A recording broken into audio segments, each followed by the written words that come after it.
Buenas tardes. Tengo el honor de dar inicio al último día de nuestro Congreso Internacional de Derecho Privado, auspiciado por la Academia Peruana de Derecho. Debo recordar a quienes nos siguen por redes sociales que para acceder al certificado de asistencia gratuito deberán inscribirse en el link que se compartirá unos minutos antes de finalizar el Congreso. Damos la bienvenida a los profesores y abogados que han aceptado tan amablemente participar de nuestro Congreso Internacional. Los doctores Alfonso Rebasa González, Osvaldo Junzco Exebio, Marco Lazo de la Vega, Fernando Vidal Ramírez, Marco Silva Santiesteban Valdivia, Pamela Prado López, Yanela Lezama Coaguila, Claudio Cajina Samamé, Marco Torres Maldonado, Giselle Moreno Cavallini y Federico Torrealba Navas. Antes de presentar las mesas, quisiera recordar a los expositores que el tiempo máximo que podrán utilizar es de 10 minutos. Daremos inicio a la mesa 9, que abordará el tema referido a derecho de contratos, donde participarán los doctores Alfonso Rebasa González, Osvaldo Junzco Exebio, Marco Lazo de la Vega, Fernando Vidal Ramírez y Marco Silva Santiesteban Valdivia. A continuación, presentaré al primer panelista de esta mesa, el profesor Alfonso Rebasa González, abogado por la Pontificia Universidad Católica del Perú, experto en derecho minero con experiencia en diferentes operaciones mineras, autor de artículos y expositor en conferencias de su especialidad. Disertará sobre derechos mineros y conflictividad social. Adelante, doctor Rebasa. ¿Cómo están? Muy buenas tardes con todos. No sé si se me escucha en la sala, si estamos bien con el audio y con el video. Se escucha perfecto. Qué Gracias, bueno. doctor. ¿Qué tal? Buenas tardes con todos. Muy honrado y muy agradecido por la invitación a este congreso. Muchas gracias especialmente al doctor Castillo por siempre considerarnos en estos eventos. En mi caso, yo tengo unas láminas que voy a proyectar para presentarles un tema muy de actualidad y muy realista, muy vinculado al derecho civil y al derecho administrativo, que es la titularidad sobre la propiedad minera y cómo esta propiedad minera y su relación con los derechos superficiales del Código Civil y esta indefinición que existe entre la propiedad minera de la Ley General de Minería y el Código Civil genera conflictividad en nuestro país y en muchos casos es fuente de suspensión y paralización de operaciones. Lo primero es entender que bajo la Constitución Política peruana, el Estado peruano se acoge a un régimen nominalista para efectos de la propiedad minera, y en este régimen nominalista lo que establece es que los recursos naturales son patrimonio de la nación, el Estado es soberano en su aprovechamiento y la concesión minera es un derecho real sujeto a norma legal. Y básicamente lo que regula este sistema o lo que dicta este sistema al cual se acoge la Constitución del 93 es generar una separación jurídica entre el suelo o la superficie y los recursos naturales. En principio, los recursos naturales originariamente no pertenecen a ningún titular y ciertamente no pertenecen al propietario del suelo. Y quien tiene el dominio sobre los recursos naturales es el Estado, y el Estado, la forma en que los otorga a particulares para su aprovechamiento es bajo un régimen muy particular, un híbrido entre civil y administrativo, que es el régimen de concesiones, ¿no?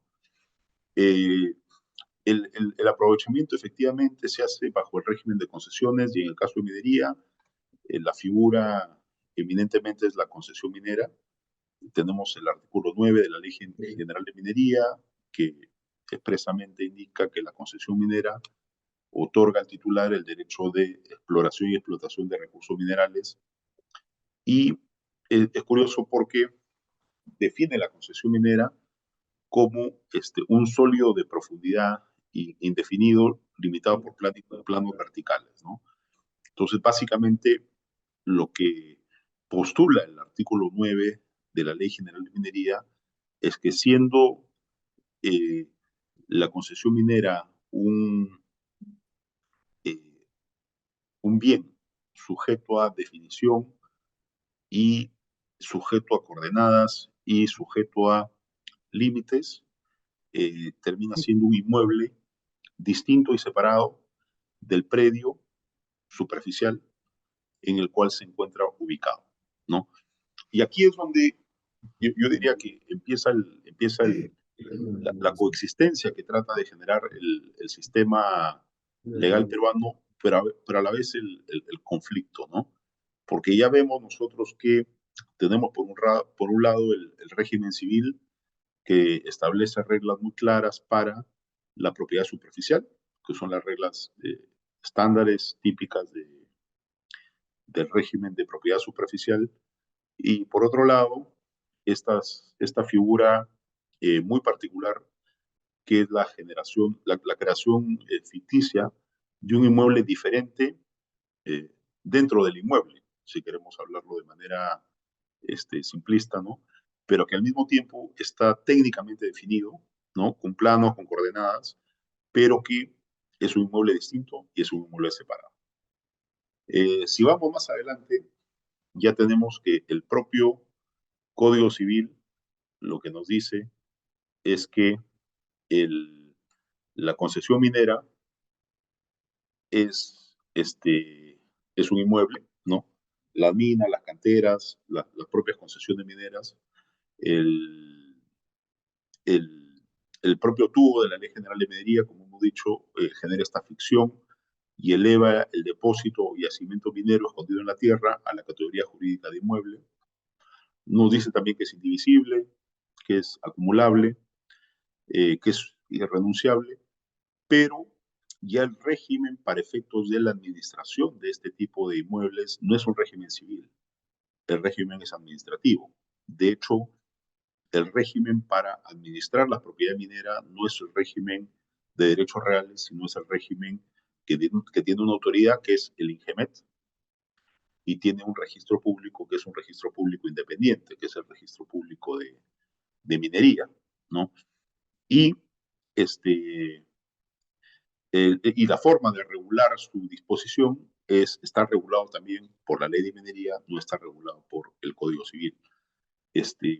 Entonces, nuevamente yendo a mi punto y en los 10 o 15 minutos que tenemos para hacer la exposición, la conclusión un poco es que tenemos un derecho real sui generis, que es el derecho sobre la concesión minera, que en nuestro sistema jurídico peruano coexiste con el derecho real sobre la superficie, tiene una regulación que es una regulación administrativa y que además responde a autoridades distintas de el derecho real con el cual coexiste, ¿no?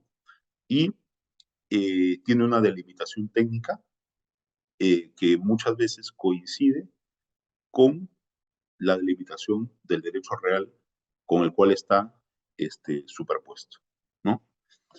Esto eh, preliminarmente, hasta este punto, para empezar a delimitar la controversia. Si vamos al...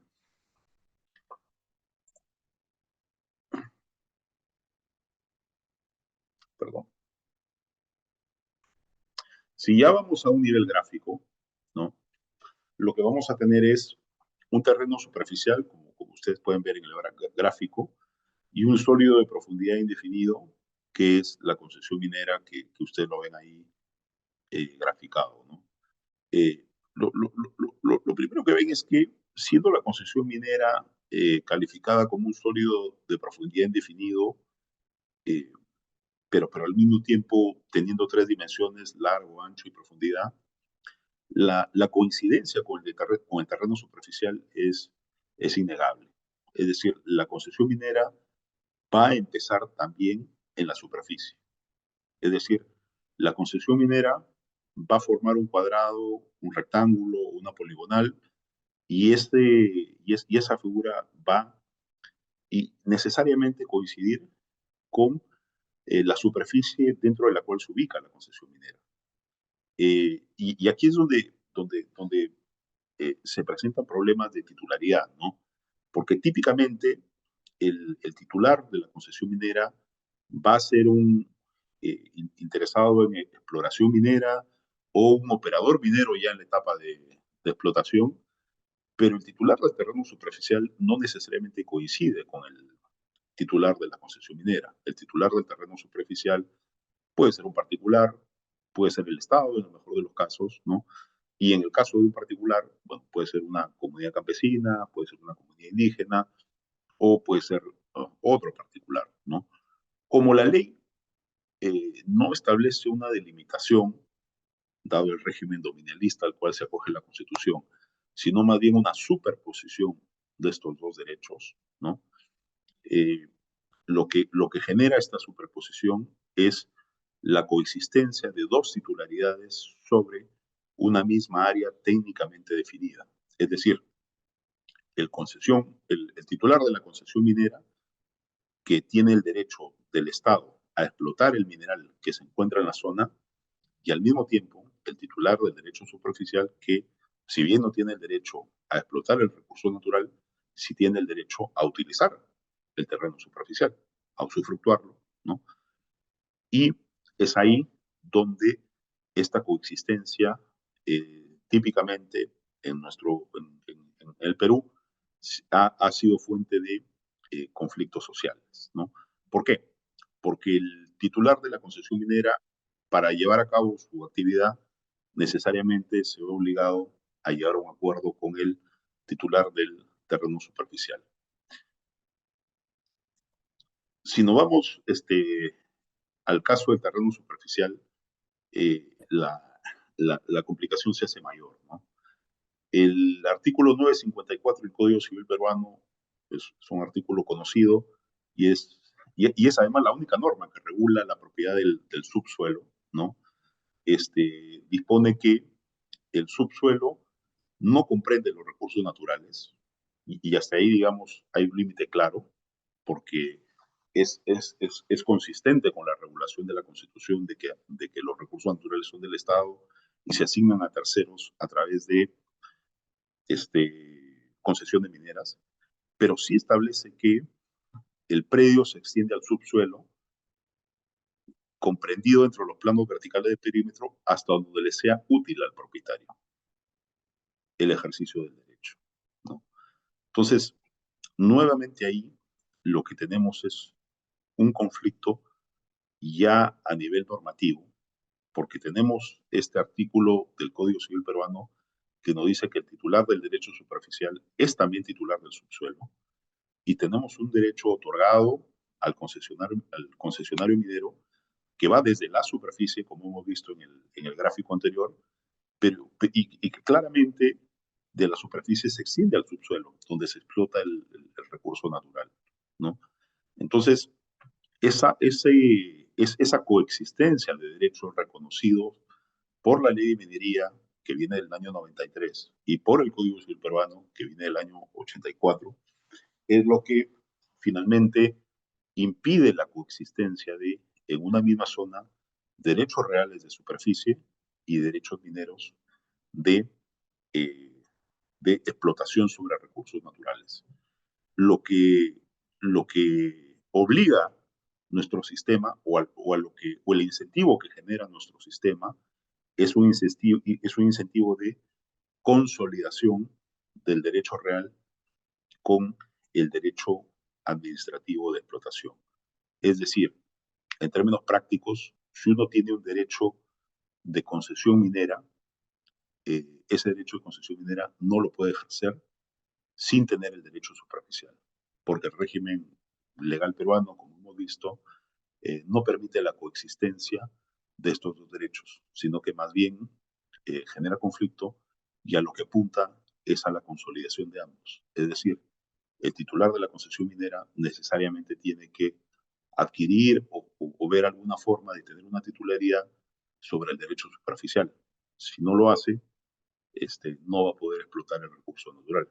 No es suficiente el recurso natural para poder, no es suficiente tener el derecho de concesión para poder explotar el recurso natural, ¿no? Esta coexistencia de derecho superficial con concesión minera, ambos con titularidades que se superponen, genera este incentivo, ¿no? Este incentivo a la consolidación. Acá, si ustedes ven, este gráfico es muy interesante porque acá pueden ver ustedes un tajo abierto y en este tajo abierto se ve el derecho superficial y si viésemos, pues, esta es una ciudad, ¿no? El criterio de utilidad, podríamos hablar, pues, de los cimientos, ¿no? 1, 2, 3, 4 metros, y en realidad la operación minera ya está, ya está avanzando, inclusive, ¿no? Hacia la ciudad, y tiene todo el derecho de concesión y de operación por debajo de todo lo que es este derecho superficial que está en esta ciudad, ¿no? En estos propietarios de esas viviendas que se ven ahí en la foto. Eh, entonces, el derecho de concesión que tiene esta operación claramente está eh, por debajo o inclusive a ras de superficie de esos predios que se ven ahí en la foto, y al mismo tiempo los superficiarios de los inmuebles, de las viviendas, según el Código Civil, tendrían derecho sobre el subsuelo hasta donde les sea utilidad, donde también está la operación minera que viene avanzando, ¿no? Entonces, ese es el punto que quería hacer notar en la conferencia, en el tiempo que me han dado, y tal vez un punto de reflexión y un punto para evaluación a fin de eh, regular o tener mayor claridad para efectos de los conflictos sociales que se dan en el país de cara a esta situación legislativa que tenemos. Bueno, nuevamente muy honrado de participar en este evento.